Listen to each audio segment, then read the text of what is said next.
बरोबर आहे. तर तरुण पिढीला एक जबाबदार गेमिंगची सवय लागावी यासाठी तुम्हाला कोणते उपाय असं वाटतायत, की हे उपाय राबवले तर तरुण पिढी एक जबाबदार उत्तरदायी गेमिंगची सवय लागेल? सगळ्यात महत्त्वाचं म्हणजे या विधेयकाला अनुसरून जे ई स्पोर्ट्स आणि सोशल गेम्स आता सरकार त्याचं फ्रेमवर्क तयार करेल, तर माझ्या मते त्याचं प्रमोशन करणं गरजेचं आहे. कारण की ई स्पोर्ट्स ज्या पद्धतीने त्यांनी डिफाईन केलेलं आहे गव्हर्नमेंटने, ते इतक्या चांगल्या पद्धतीने डिफाईन केले की to to build your virtual digital skills. आज इतका छान तो शब्दप्रयोग आहे की जे खेळ खेळल्यामुळे तुमच्या ऑब्व्हियसली पर्सनॅलिटीमध्ये, तुमच्या विचारांमध्ये आणि तुमच्या इन जनरल आयुष्याच्या पॅटर्न्समध्ये ग्रोथ होणार आहे. For example online chess. अगदी सोपा गेम आहे, सगळ्यांच्या मोबाईलमध्ये असतो. पण ऑनलाईन चेस जर का लोक खेळायला लागले तर तुम्हाला खेळही खेळता येतो आणि तुम्हाला बाकीचे त्याचे फायदे मिळतात.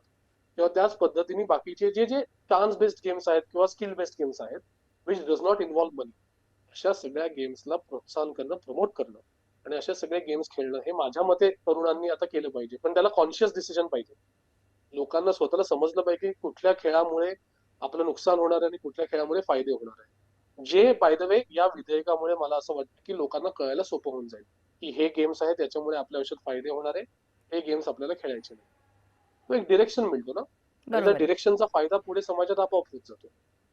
बरोबर आहे. यासाठी एक मोठी समाज जागृती होणंही गरजेचं आहे.